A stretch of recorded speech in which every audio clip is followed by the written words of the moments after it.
Welcome to Accessible Art History, the podcast, the best place for art history lovers or anyone that is curious. My name is Annalisa, and I'm here to share an incredible work with you. Just a quick reminder before we get started. All sources and images will be posted on the Accessible Art History blog. You can find the link in the episode description as well as on our Instagram at accessible.art.history. Now that we have that out of the way, let's get started.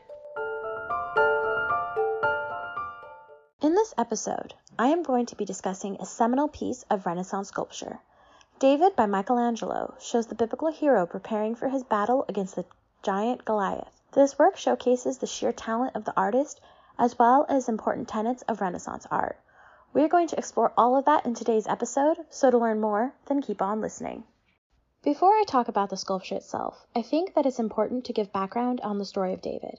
He was born into a large family, the youngest of 8 sons. They were shepherds. When David was a teenager, the prophet Samuel anointed him as the next king of Israel. He was introduced to the current king, a man named Saul, and became his personal musician and attendant. At this time, Israel was at war with the Philistines. Their champion was a giant named Goliath. He challenged the Israelites by stating he would fight their champion in single combat. None of the Israelites volunteered, too scared of Goliath's size and power. But David offered himself up, wanting to spare his people from a lengthy and bloody battle. On the outside, it looked as if it was going to be an easy victory for Goliath. But David had his tenacity and his faith. He took a rock and loaded it into his slingshot. Winding up, David aimed at Goliath's forehead. The shot was true, and David slayed the giant. This story, for obvious reasons, was quite popular, especially in the history of art.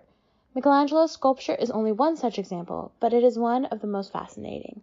Sculpted between 1501 and 1504, Michelangelo's David stands at an astonishing 17 feet tall. Originally, it was commissioned as the set of statues depicting biblical heroes, but it was so perfect in the people's eyes upon completion that it was the only one ever made. Although he was paid about 400 ducats, $86,000 give or take in today's gold value, Michelangelo also took it as a personal challenge. You see, the piece of marble that the sculpture is carved from had been abandoned about a decade before. It was considered flawed and not suitable for art. Michelangelo knew he was skilled enough to coax a figure out of the rock, and boy did he ever. Michelangelo sculpted David in a classically inspired Contrapposto pose. I've talked about this in past episodes, but in case you haven't listened to them, this is when the weight of a figure is shifted to the back, hip, and leg. It creates a naturalistic sense to the work because it's how people stand when they're at rest. He's nude, the only details being a slingshot and the deadly rock. David carefully surveys the scene ahead of him. His brow is furrowed and the muscles in his shoulders and neck tensed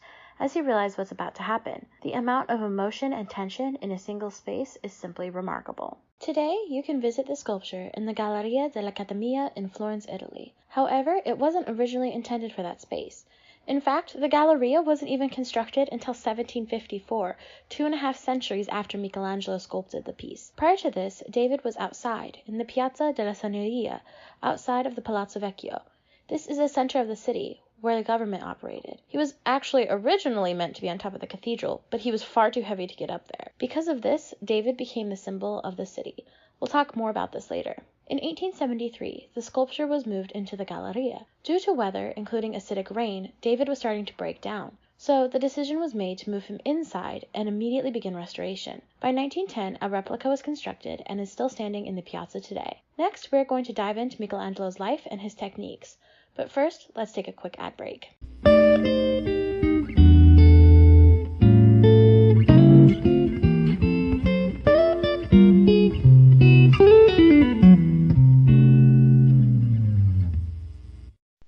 Hey everyone! I wanted to take a quick break to tell you about what software I use to bring Accessible Art History, the podcast, to life. It's called Anchor, and it's truly made a difference in my mission of making art history fun and easy to learn about. Although I'd always thought about adding a podcast to my content creation, the thought scared me. I'm not an audio engineer or a tech guru, but Anchor makes it so easy. You can use their website or app to record, edit, and spice up your audio with music. They partner with you to make your podcast a success. Not only do they take care of distributing it to all the major platforms, including Apple Podcast, Spotify, and Google Podcast, but they even match you up with sponsors with no minimum listenership required. It makes creating a podcast easier than I honestly thought possible. But the best part, it's absolutely free to use. As someone who is in the beginning stages of content creation, I'm so thankful to have a free platform that helps me create a quality podcast. If you want to get started on your own podcast, simply go to anchor.fm, that's ANCHOR-FM, or download their app on your preferred app store. Thanks so much for listening. Voting isn't just going to the polls on Election Day anymore. Options like early voting, mail-in voting, and ballot drop boxes are available to more voters and growing in popularity. How to Vote, a tool created by Democracy Works, breaks down the options your state offers for casting a ballot, empowering you to decide when and where to vote. Democracy works best when we all vote, but misinformation and confusion about election procedures have resulted in low voter turnout. This is a tool created by Democracy Works to take the guesswork out of the voting process. It's easy to use and helps folks from all over the country overcome many of the barriers to voting. Decide when and where you'll vote this year at howto.vote.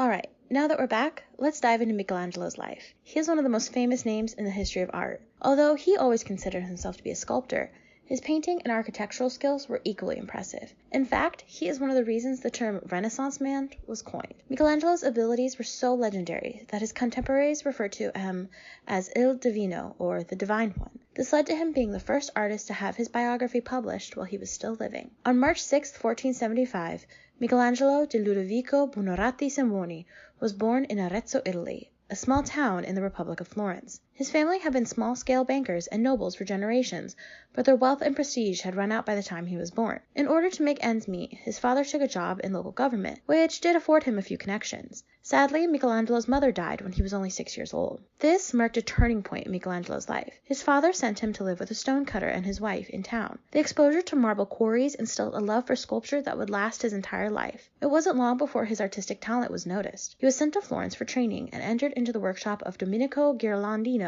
at the age of 13. However, Michelangelo was so proficient that only 1 year later he was working for the illustrious Medici family. For the remainder of his life, Michelangelo worked between Florence and Rome. His work was in high demand, and his most illustrious patrons were the Medici family and the papacy. Some of his most famous works, besides David, include the Pietà, the Sistine Chapel, and the Madonna of Bruges. Michelangelo continued to work until his death on February 18, 1564. He was 83 years old, a remarkable age for that time. Even then, he was remembered as a man of many talents. Despite his cranky and often off-putting attitude, it's clear that Michelangelo was a true Renaissance genius.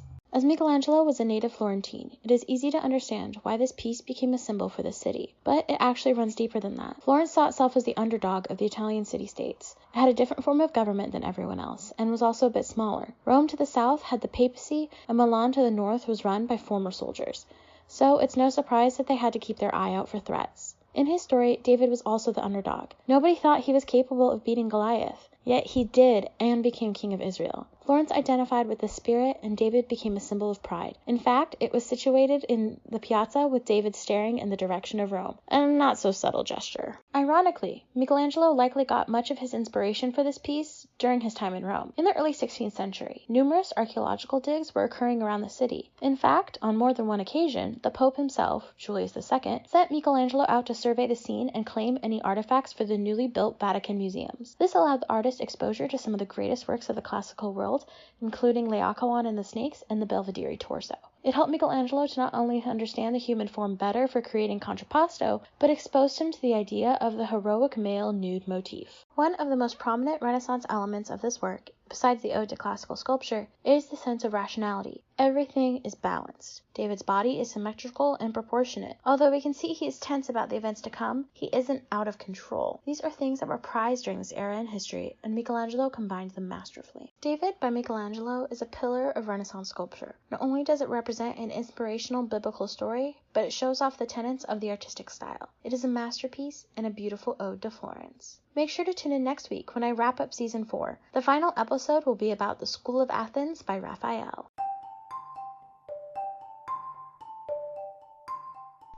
Thank you so much for listening to this episode of Accessible Art History, the podcast. Make sure you follow us on Instagram at accessible.art.history for updates and keep an eye out for our next episode. They drop every Monday on your favorite podcast platform.